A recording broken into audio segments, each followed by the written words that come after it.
Makes sense.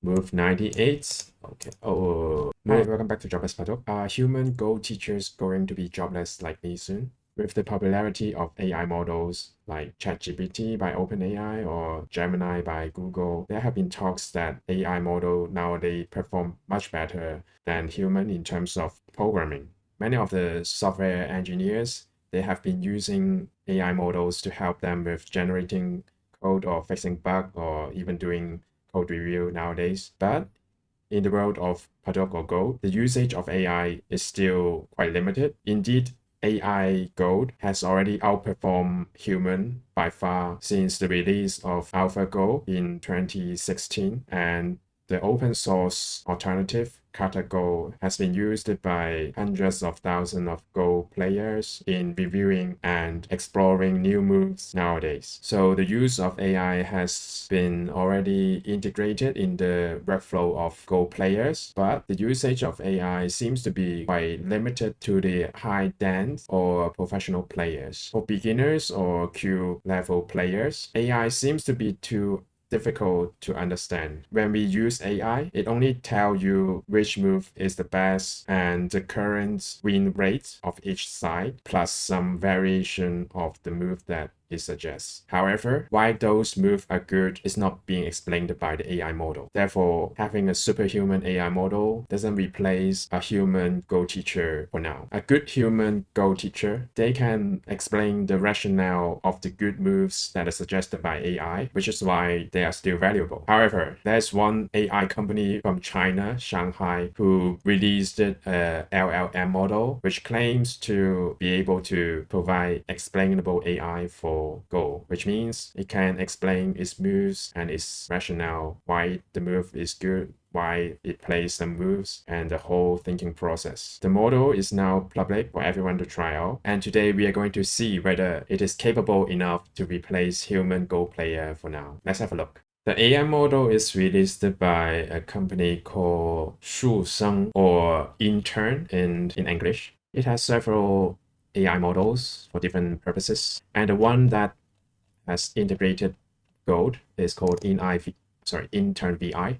It claims to be having comparable performance, just like the closed source commercial models. I guess they are referring to OpenAI or Gemini. And let's see how it performs. So we choose Go Games, and it has two modes.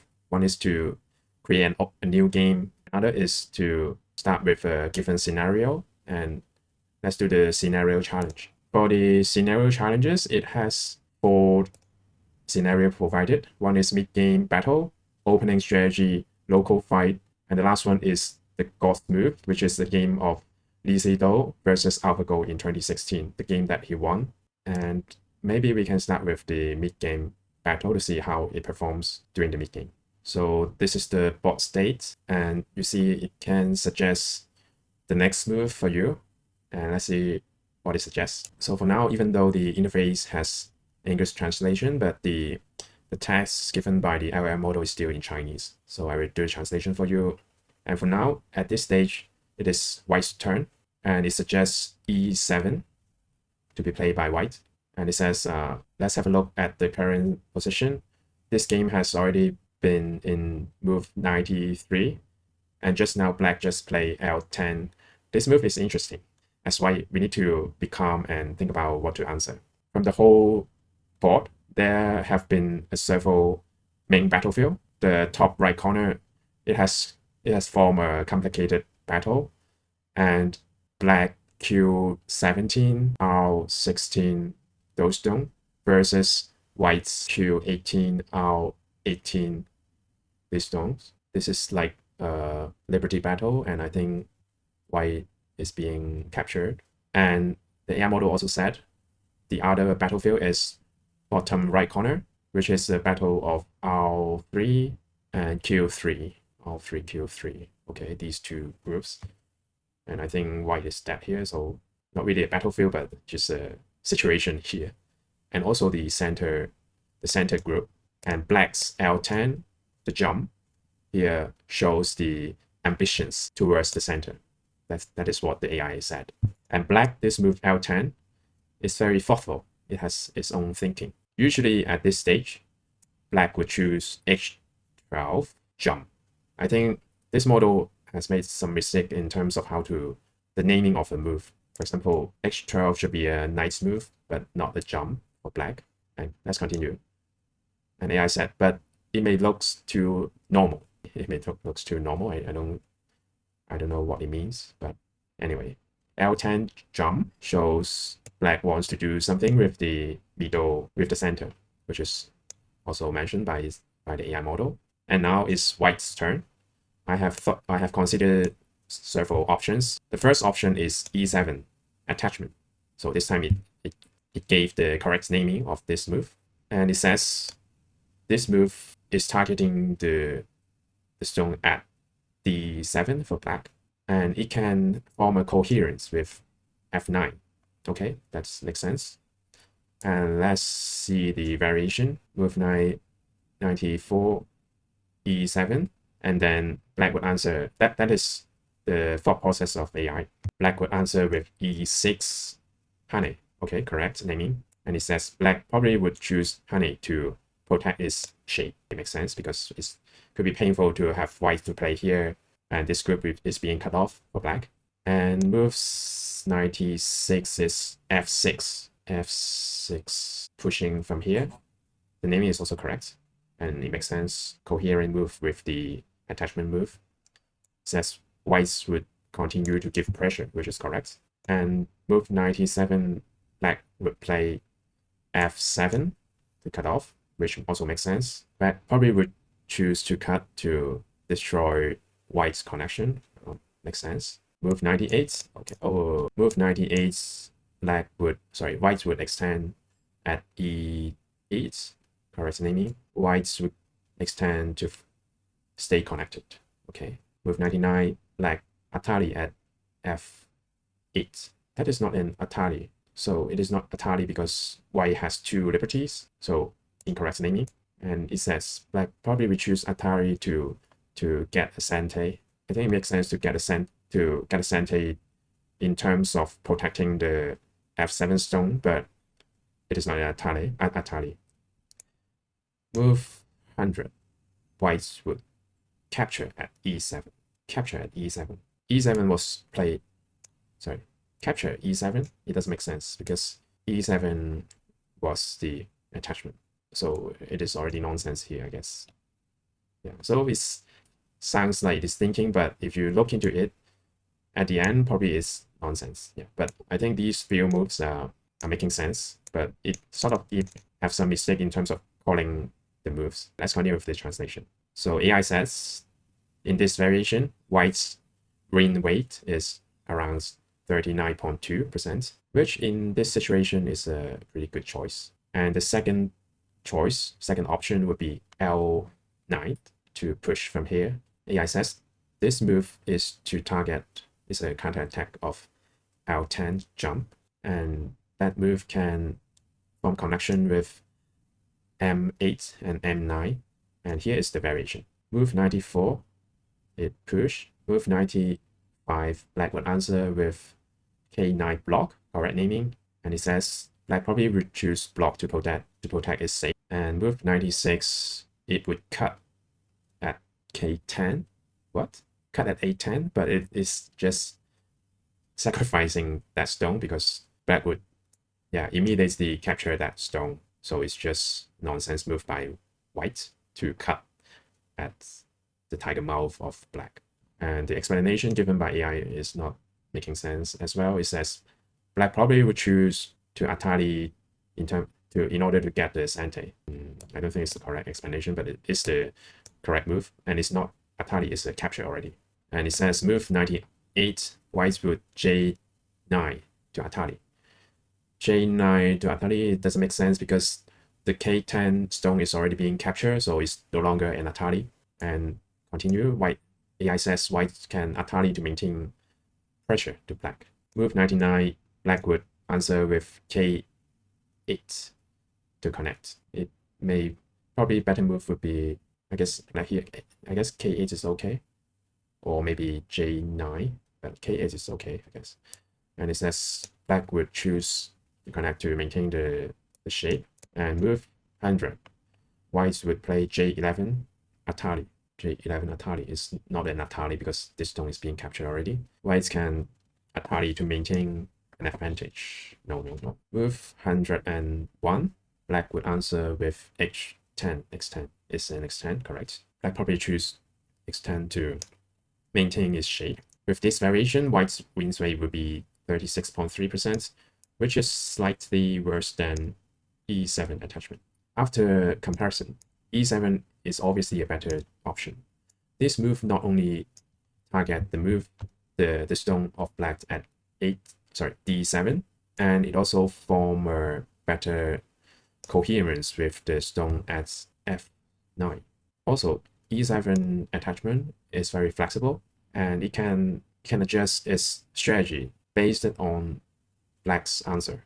If black choose to play at E6 honey, then white can continue to give pressure at F6, forming a strong influence. In terms of shapes, E7 attachment can also limit the development of black on the left side.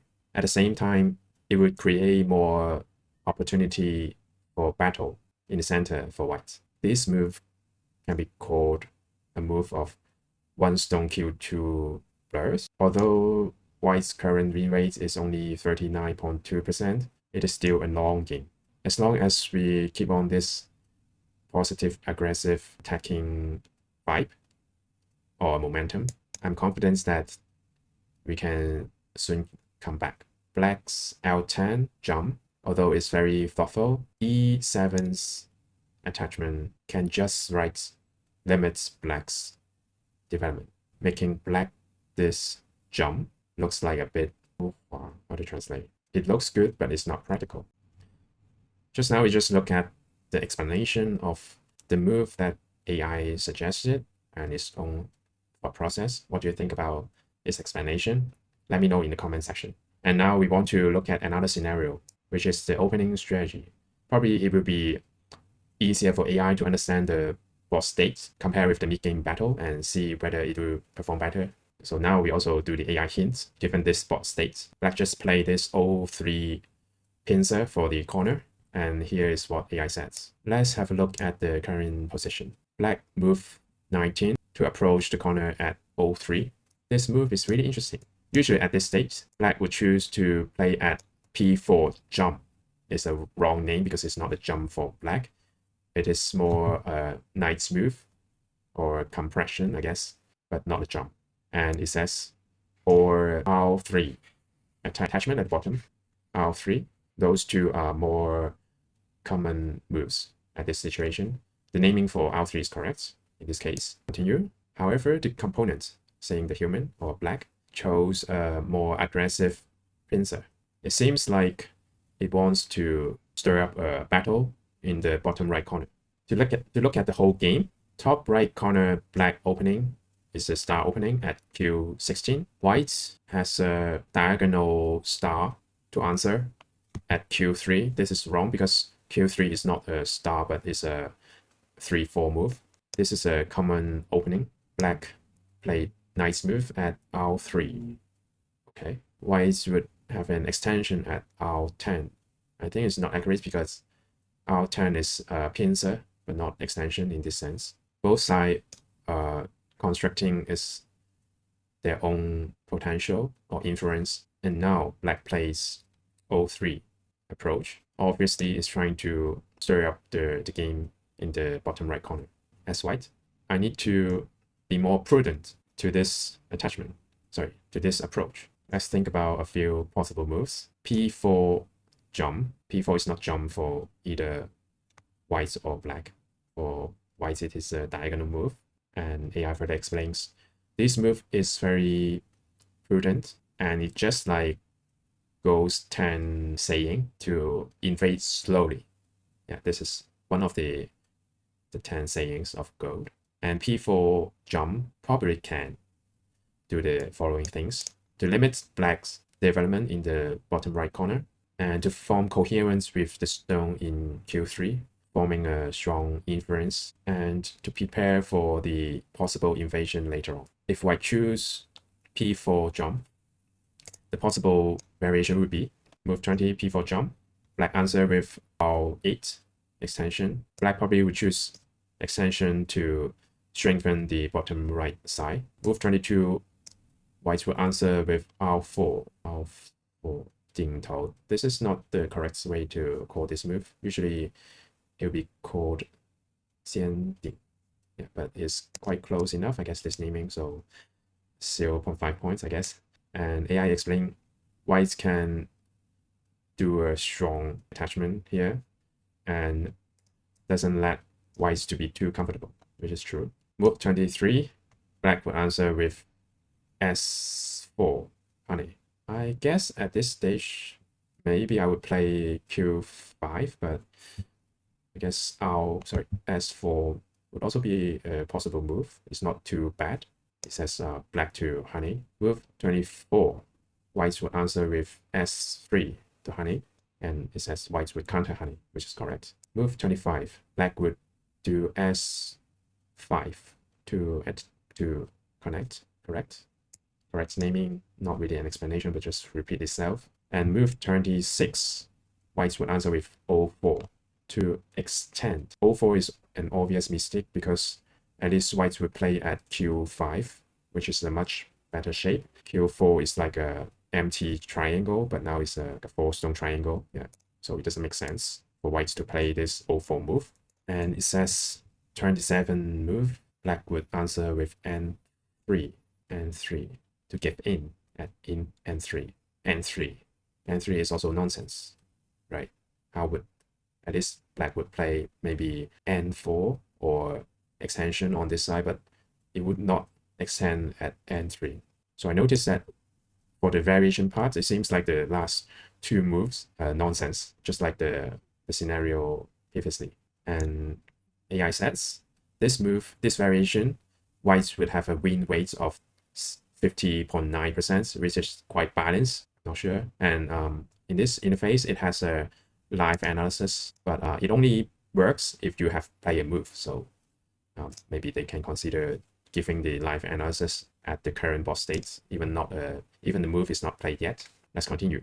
Just now we were here, and AI says O4 attach. This is correct naming. That if whites play O4, it is an attachment, and this move is more proactive, just like the 10 Go saying. When you are attacking someone, you also consider your own weaknesses. I'm not sure if it is the correct saying to cite, but it can make sense in some context, I guess.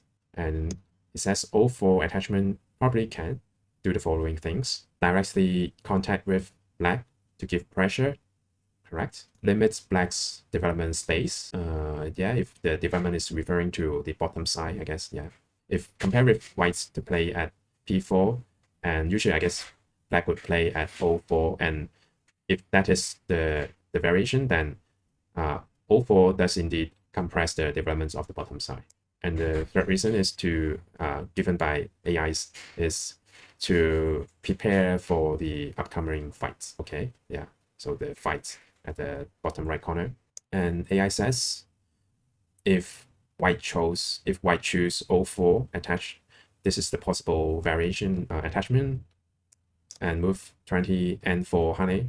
These are not the bracket saying. The bracket words are just like repeating the move, and it's not really explaining. And move 2205 extend, correct? 23 black answer with R4, so R3 attached at the bottom, correct? Whites would play P3 to block. I guess it's okay. Playable move, I guess. 25 black would answer at R2 to descend. For black, R2 is indeed a descent, and move 26 whites would cut at N3. Makes sense. 27 black answer at M3 Atari. Okay, this time I think all the moves in the variation are making sense, and also the naming is correct. So good job for the AI at this time. And AI says under this variation, white's win rate is 50.4%, which is also acceptable. Comparing these two options, P4 jump is more suitable for the current situation. Not only it is safe and prudent, but it can form a better coherence with the stone at Q3. Although O4 attachment may look a little bit more proactive, it may make the board to become overly complicated at the beginning.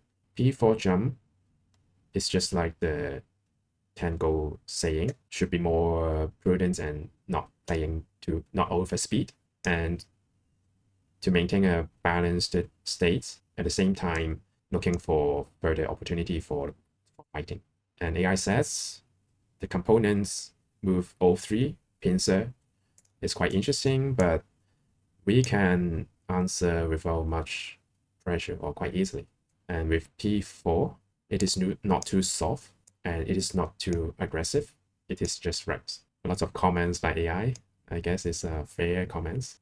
It seems like the AI has a better performance in terms of explaining its thought process and also the variation and also the reasoning. Last but not least, let's have a look at the God Smooth scenario. And I guess many of you already know what the God Smooth is. It is the 78th move in the game 4 of Sedol's game versus AlphaGo. And this is the current boss state. And that move is actually L11. And let's see how AI comments about this move. And in the actual game, AlphaGo played K10, which is not the best move. And now this AI model is playing the best move at L10. And let's look at the explanation.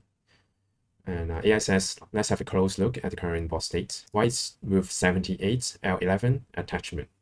Is it called an attachment? I'm not sure, but this is an okay name. It says L11 is actually a very playful option. This move makes me think about the intention of my opponent. And continue, it says, usually at this situation, whites would choose L10 honey. L10 honey. L10 is not honey. L10 is more like attachment or cut. And it says L10 honey or K10 cut. Okay, not very accurate naming, I guess. And AI says, but the opponent chose attachment. It shows that he may be thinking of making some trouble in the center. Correct? That's the intention of Sedol. And AI says, as black, I have several considerable options. L10 block. This is the most direct answer. This move can do the following things to effectively limit the development of whites in the center and to form coherence with K11, forming a inference, and to form a foundation of the battle in center. Okay, I'm not sure if this is the correct reason for black to play L10. It seems to be, this explanation seems to be a template. We seems to saw this explanation of a move in the previous two scenarios. Anyway, let's continue. If L10 is being chose, the probable variation could be L10 block, and next move L12 extend, whites to strengthen, and black to play at M10 connect. Correct naming, and it says black to strengthen. Okay, next move whites to play L14 Atari. It is not an Atari. It is making a tiger mouth, so it's not Atari. Wrong naming. And it explained by whites trying to cut off. True, I guess it's more like white try to make a core here, but making a core is also a cut off, so makes sense. And it says the next move for black is to connect at M13. Okay, black to stay connected. And I guess so first, this variation probably is too naive. Yeah, I guess the actual intention for whites to play at L11 is to look at the attach in J11 and also using the center at G11 and also this weakness at H14. So if white just want to play L12 and L14, then I guess maybe L11 is not really the God's move, but maybe it's just a naive move. But the focus probably is on the left side. Anyways, AI says with this variation, black's win rate is 61.9%, which is pretty good.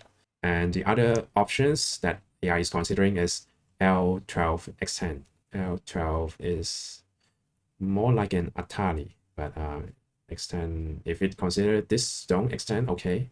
And it says this option puts more emphasis on the local balance. And the variation here is L10 push, okay. White to cut, black answer with K10 block, okay. Black connect, and white's answer with K9 to cut, which doesn't seem to make sense because black can capture, and it doesn't make sense to escape. Then it's like contradicting itself. I guess white probably would connect at M10 is better. This AI thinks it should cut at K9, and it says black would answer with L8 extend. L8 extend. Maybe I probably would capture here to make the RG goes away.